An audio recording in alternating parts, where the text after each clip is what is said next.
This week, NIO has entered the top 10 of car manufacturers by market cap, and also other EV stocks from China are on the rise. So I guess it's time to talk about valuations, talk about news surrounding NIO, and also Elon Musk took notice of that and tweeted about it, and my personal thoughts about this.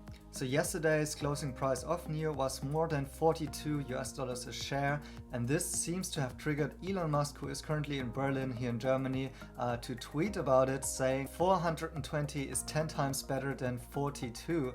And if you follow Elon Musk, you know those kind of things don't happen by coincidence. And of course, he's referring to, first of all, 420 stands for the Tesla share price, because Tesla is really trading around this number all of the time, which is a meme itself because of the slang for what 420 actually stands for.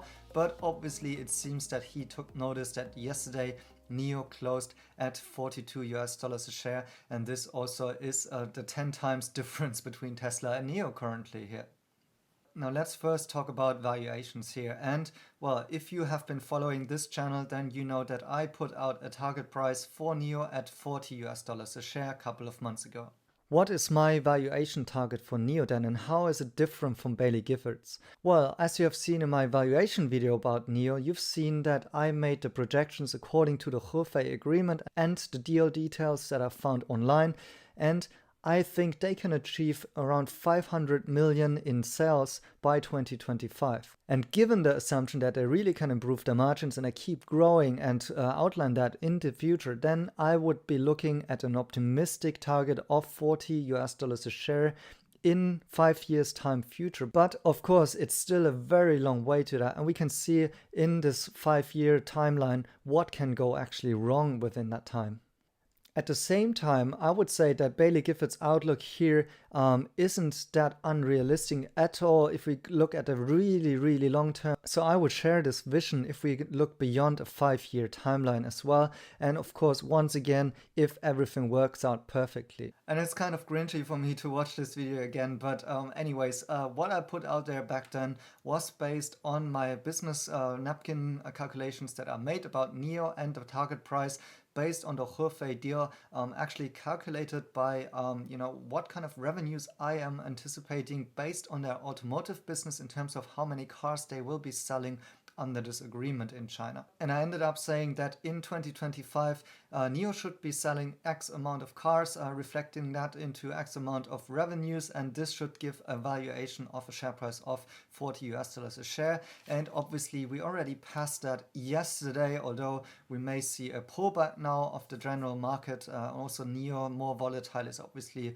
falling back sharper here. So in general, yeah, the increase in the share price went much faster than I could have imagined. I was thinking that NIO will slowly grow into this valuation when they meet the milestones. But as we already saw with the JP Morgan price target, they also issued their price target based on the 2025 earnings and also on their expectations to what will happen until then. Because this is the thing, of course, NIO is still a small company right now. They are only selling around 40,000 cars this year.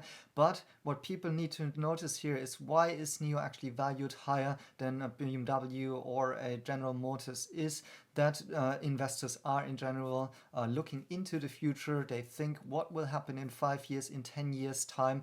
And so obviously the ICE legacy OEMs haven't made the changes so far, and it seems like the investors are more betting on those new startups that they can actually successfully get into this market and execute on their goals here, and thereby being the winner in the long run, which is of course a bet into the future, but this is what currently happens in the market as a revaluation here. So is NIO currently overvalued? Yes and no. As mentioned, I think it went much faster, but I do think that it's realistic that NIO will achieve those growth targets. And based on those targets, I mean, this is really the valuation that you should be giving to this company. And I also see some indications here that actually investors are starting to look at NIO not only on the manufacturing and automotive business here, but they are slowly realizing also that NIO is actually way more. Actually, I tweeted about it as well. NIO is not a car manufacturer. This is a fact because they don't even have their own car plant. And I think NIO is much more a network, an ecosystem, and a platform business, as I'm always saying. And I think this will also be reflected in the future in the valuations of this company as people are getting more familiar with the fact that this is not just an automotive business and cannot only be rated by those standards. So back then I made this business case based on the automotive business only. This wasn't including battery as a service, which wasn't launched back then. This didn't include the NIO Cloud. It didn't include the NIO Life and the e-commerce business. It didn't include some of the recent news that I'm now talking about. And so I think I have to do a revaluation and also see the broader context once again for the Bailey Gifford price target here of where this company could actually grow in, once again, a very long lifetime if everything works out perfectly. So let's take a look at some of the recent news that I think is relevant for NIO and the EV industry in general in China, but also globally. So I shared this post with my patrons. And by the way, if you want to support this channel, I would be really appreciated if you become a patron. This really helps us to, become a sustainable business and keep growing the channel as it's still small and the advertisement revenues are really not that big. Anyways, I shared the news about the battery swapping standard becoming a national standard in China, an industry standard. So this is really relevant because this was issued by the National Agency Administration that 5 power swap industry standards were officially approved in October, and they're gonna be implemented. And this really took years of background work to materialize, and NIO has participated in the compilation of more than 20 of such power exchange standards, and they have patented it in China, but also beyond in the US and so on. And this is really the groundwork for the battery swapping becoming a national standard in China. And this means now if other manufacturers or OEMs are actually adopting the swapping standard, then NIO can actually earn license fees to that, or they are the ones who are standardizing the way that it's going to happen.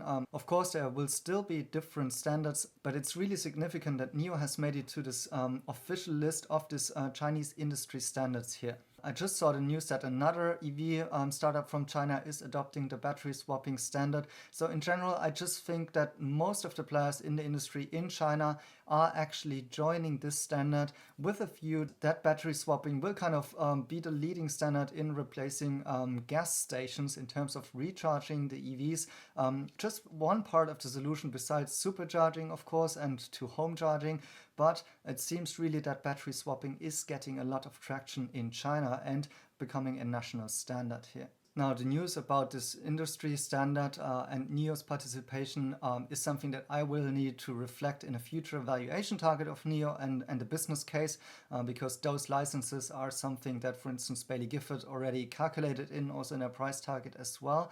But I think it also says quite a bit about NIO's relationship to Tesla. And this actually brings me back to Elon's tweet where he was saying like, well, X is better than Y, and kind of referring here to NIO. And I have a little bit of an issue here, and this is based on my personal experience. In 2016, I started my own business developing a cross-border e-commerce platform. So basically, we were providing our own app that Chinese users could download. The app was all in Chinese, and people could actually buy products from Germany directly overseas. So everything is localized. We had Chinese descriptions. We had Alipay for a checkout, and we would send the goods from Germany to China directly. And the users had the benefit that they get authentic goods that they couldn't get in China, and also to a very good price, because in Germany those prices are actually cheaper than in China. We made it so far that we pitched in a Chinese TV show for getting investment by Chinese investors, but for various reasons it never happened, and we got to a point where we saw that with our approach of launching the startup from the West into the East, without really doing it the local way in China, we were getting to lots of barriers and hurdles that we couldn't overcome. German investors wouldn't invest, also on the same side, Chinese investors didn't like that we have a personal direct-to-consumer relationship here. 我们国家的人到底喜欢哪些品牌，觉得哪些品牌好用。And in the end, we had to acknowledge that actually the marketing cost of putting this app into the market was getting too high. And the reason why I'm saying this is that I read a little bit of supremacy here in Elon's tweet. And I think this is not a good sign, to be honest. I think Tesla is doing a super good job in China. They have their own 100% wholly owned foreign enterprise. And as you know, I'm a big Tesla bull and I have a big investment in Tesla. However, I really, really hope that Elon is smart enough to not do it the way that other Western businesses are doing it, as I am personally also failed to do it. Even though I speak Chinese, I read Chinese, I have been living in China all of the time, I still made a mistake that I made the market entry in kind of a wrong way that didn't succeed in the end. And I really hope that Elon is kind of reading the signs properly here and acknowledges the fact what NIO is doing and how they are different. So for instance, this morning NIO also announced a 100 kilowatt hour battery which now can be swapped in with all the existing cars. So this is the benefits of upgradability, which also is one of the benefits of battery swapping, of course. But not going into detail with that, what I want to outline here more is actually what Li Bin, the CEO of NIO, said regarding to Tesla.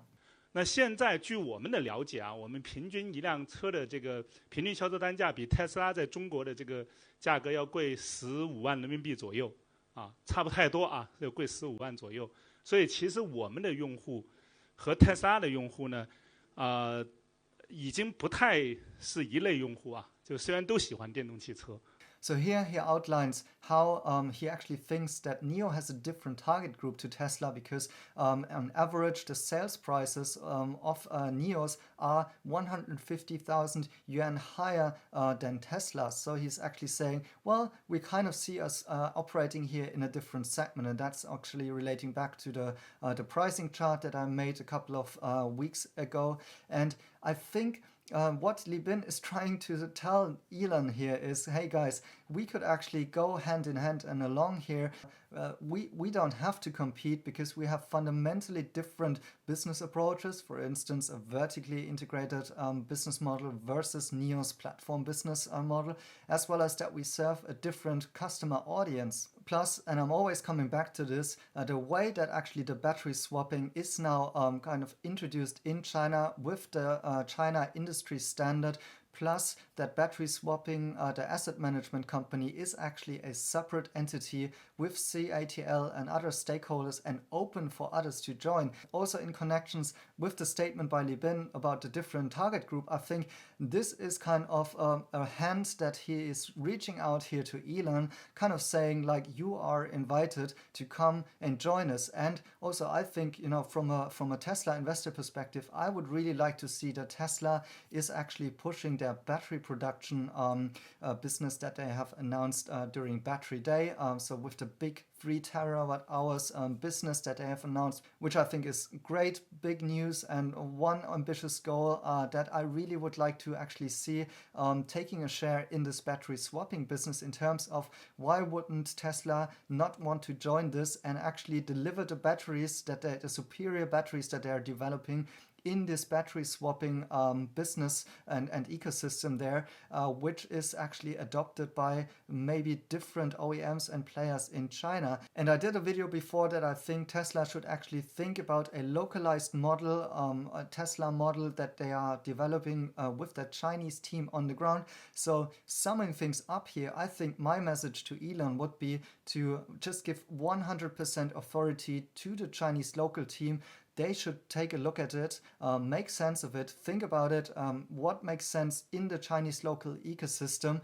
And I really hope that Elon is not making the decisions centrally from the US, because this is something that usually goes wrong if the US or the American perspective takes over what the Chinese entity has to do, because the Chinese market is so different. I see it also from the comments sometimes I get in regards to NIO and battery battery swapping in general. And I really do think that, with all those hard facts now, with the industry standard of battery swapping in China, with the upgradability, with NIO's announced target of developing a 150 kilowatt hour battery on top of that, and also this kind of statement of Li Bin to reaching out and say, guys, we shouldn't compete. I really think Elon should be reading between the lines here, and I think actually he is smart enough to do that. And I rather think that Elon just made this tweet out of a good mood here in Berlin right now, because just reading from his tweets, it seems like Elon is also in a really good mood. He's currently recruiting engineers in Berlin, so this is really ramping up quickly. Model Y China has been announced. It seems to be already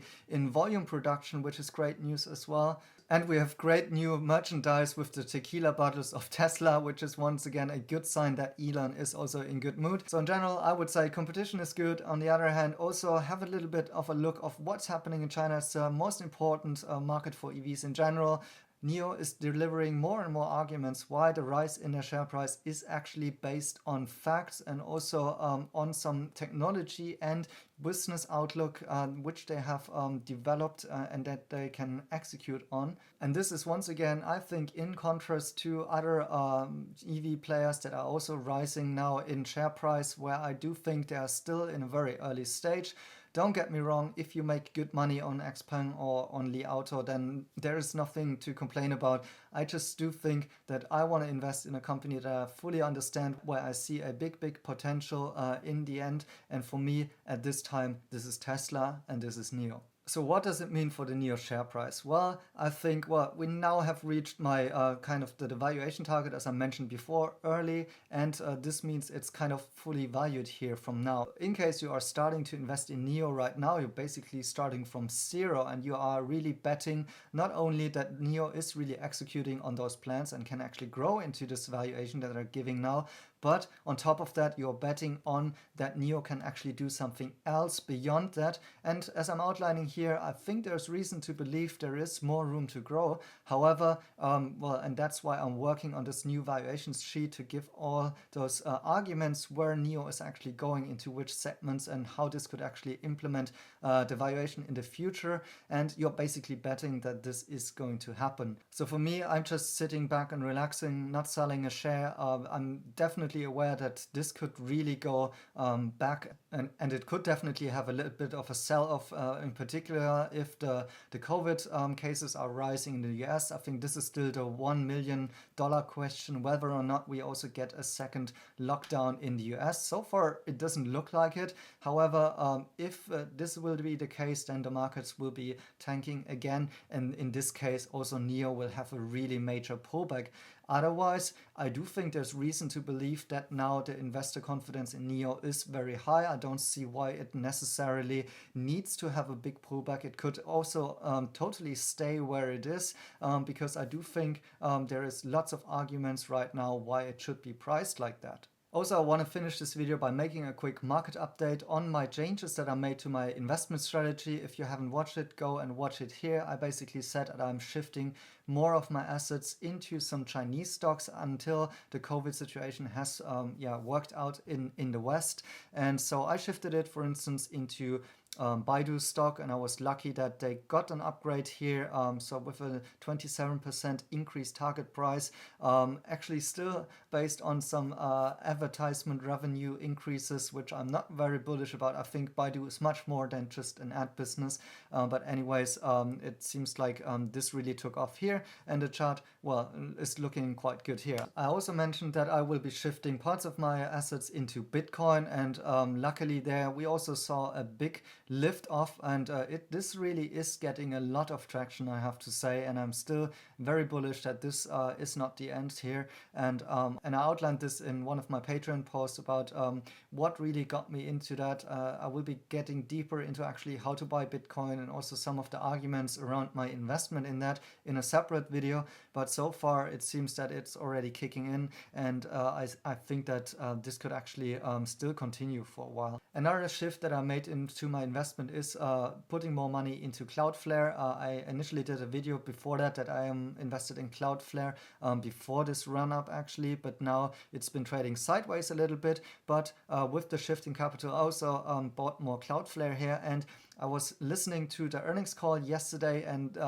this was really, really bullish. They beat the earnings, so it was actually in pre-market was 10% plus. We have to see how it works out today, as the market in general is pulling back here, but really confident in this investment also because of their China business. Once again, this reflects back into what my remarks about Elon and also generally market entry in China. I think Cloudflare is one of the best practice examples of how to actually do a market entry in China by partnering with Baidu and Jingdong. Also another investment I made is in Meituan Dianping, which is kind of a delivery application, but way more than that. It's really a platform business, and they kind of profited from the Ant Financials IPO issues here, and I do think that they could actually be taking over some of the merchant business. I will be doing a separate video on that because it's really interesting topic to cover here, but actually, well, luckily the chart also went up quite nicely here, and I'm really confident in this company to grow even further over the next years.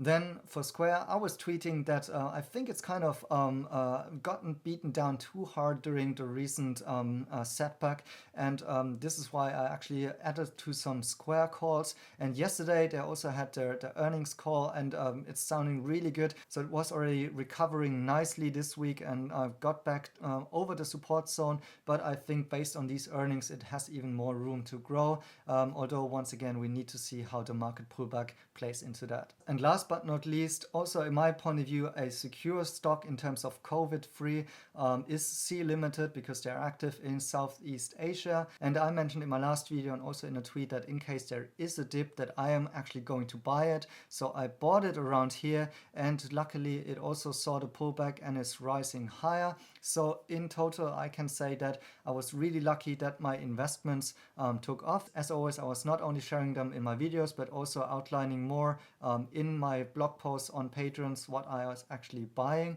And now stay tuned for more videos on that, on each of those companies in more specific and detail of what is the investment case behind that. And also I will be doing a follow-up video with quite some big news about why I think that this shift to Chinese and Southeast Asian stocks is actually profound and really happening. So I hope you guys enjoyed this video. If you find it valuable, please once again thumbs up, subscribe to the channel, and consider becoming a Patreon. I really enjoy bringing you all this information. As always, this is not investment advice. This is only what I'm personally doing. This doesn't mean that you should be taking the same risks or that it's a good investment for you or not. I can only share of what I'm personally doing, and always remember, investing in stocks is super risky. You lose all of your investment, so take it slowly. I know there's lots of hype around the EV stocks in particular now in China, but some corrections are inevitable. It cannot always just go up and up and up.